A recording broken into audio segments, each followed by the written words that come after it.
Same అదే స్కూల్లోనే మామూలుగా మన స్కూల్లోనే అడ్మిషన్ ఉంటారు సార్.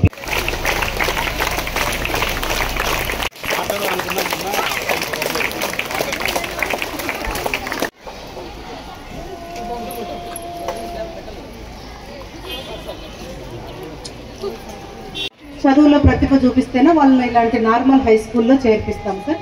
వాళ్ళకి ఈరోజు అలా సదరం సర్టిఫికేట్ ఉండి యూడిఐడి సర్టిఫికేట్ లేని వాళ్ళ రిజిస్ట్రేషన్స్ కూడా చేయిస్తున్నాము. ఫ్యూచర్లో కూడా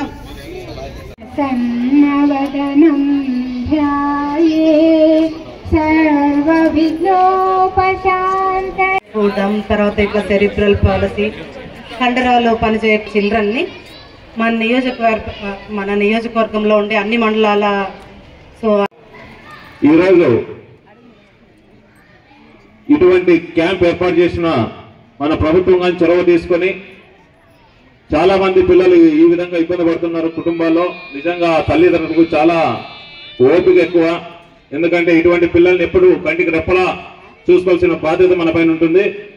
మరి దీనికి సంబంధించి ఈరోజు ఈ కార్యక్రమానికి ఇచ్చేసిన స్థానిక శాసనసభ్యులు అమలేష్ సురేంద్రబాబు గారికి ప్రత్యేక ధన్యవాదాలు.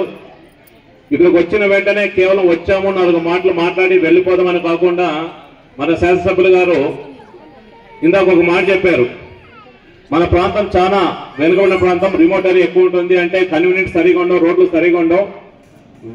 వ్యయ ప్రయాసాలు కోరి ఇటువంటి పిల్లల్ని మనం ఎక్కడికైనా వెళ్ళి తీసుకెళ్లి చూపించాలంటే చాలా ఖర్చుతో కూడుకున్న పని. కాబట్టి ప్రతి మండల హెడ్ క్వార్టర్లోన ఇటువంటి క్యాంపులు ఏర్పాటు చేసి ఏ పిల్లలకైతే ఏ అవసరాలు ఉంటాయో కనుక్కొని ట్రై సైకిల్స్ కావచ్చు, వినికిడి లోపం ఉంటే మిషన్స్ కావచ్చు, ఏదైనా సరే అవి ప్రభుత్వం కానీ చొరవ తీసుకొని ఈ రోజు మీకు అందించి ఏర్పాటు చేస్తా ఉంది.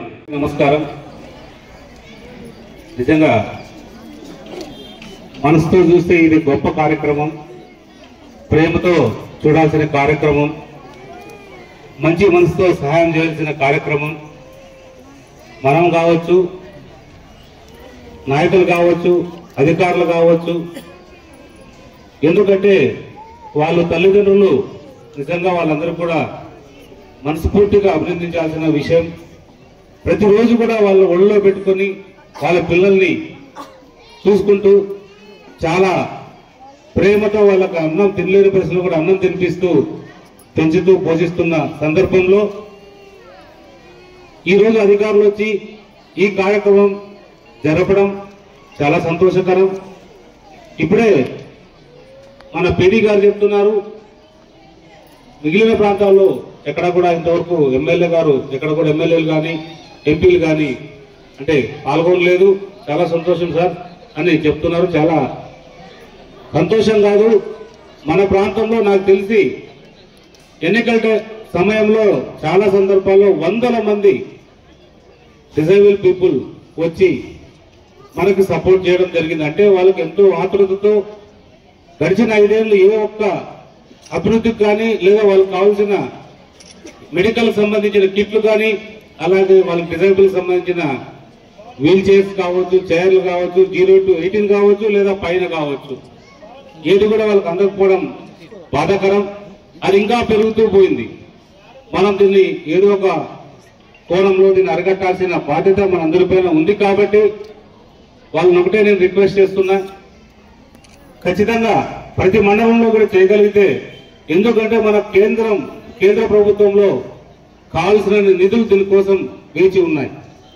మనం చెప్పాలి, మాకు ఈ ప్రాంతంలో ఖచ్చితంగా అధికారులకు ఒకటే తెలియజేస్తున్నా, మీరు కష్టపడితే వారం రోజులు కష్టపడిన చాలు, వాళ్ళ జీవితాంతం మీ పేర్లు గుర్తుపెట్టుకునేటట్టు మనందరినీ కూడా గుర్తుంచుకునేటట్టు వాళ్ళకి సహాయం చేసేటట్టు అవుతాం. ఇది మాత్రం చాలా ముఖ్యమైన అంశం. ప్రతి ఇంట్లో కూడా గ్రామం నుంచి ఇంకో గ్రామానికి వెళ్ళి చూపించుకోమంటే కూడా చూపించుకోలేని పరిస్థితిలో మన ప్రాంతంలో చాలా మంది ప్రజలు ఉన్నారు.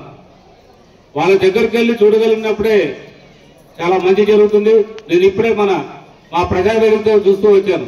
కనీసం 3 అంటే ఇక్కడ అందరూ కూడా అసెంబ్లీ అయినా కూడా ఇంకొక 3 వ్యక్తులు అక్కడికి రావడం జరిగింది. దాన్ని ఉద్దేశించి నేను ఇప్పుడు మేడం గారికి చెప్తున్నా, చాలా మంది ఉన్నారమ్మా, ఇంకా మీకు తెలియని వాళ్ళు తెలిసేవాళ్ళు చెప్పలేక మీతో బాధపడలేక ఉన్నారు. ఖచ్చితంగా మీరు ప్రతి మండలంలో పెట్టగలిగినప్పుడే మనం పూర్తిగా దీన్ని నిర్మూలించగలుగుతాం, మంచి జరుగుతుంది అనేది అందరి అభిప్రాయం. ఈరోజు ఒక గొప్ప విషయం ఏంటంటే, వాల్మీకి మహర్షి ఈరోజు జయంతి. అలాంటి జయంతి రోజు ఈ కార్యక్రమం జరగడం కూడా చాలా సంతోషకరం, చాలా మంచి పరిణామాన్ని కూడా మీ అందరికీ కూడా తెలియజేస్తున్నాం. ఏదేమైనా కూడా అధికారులు ఎంతవరకు చేయగలుగుతారో చేసిన తర్వాత ఏదైనా మిగిలిపోతే వేరే దాంట్లో చేయలేని పరిస్థితి వస్తే ఖచ్చితంగా మా దృష్టికి తెస్తే మేము వీలైనంత వరకు కూడా ఏదో ఒక కంపెనీని అప్రోచ్ అయ్యి వాళ్ళ ద్వారా ఏదో ఒక CSR ఫండ్స్ తీసుకొని కూడా సహాయం చేసేదానికి అవకాశం ఉంటుంది. ఖచ్చితంగా సహాయం చేస్తామని కూడా మీ అందరికీ తెలియజేస్తున్నా.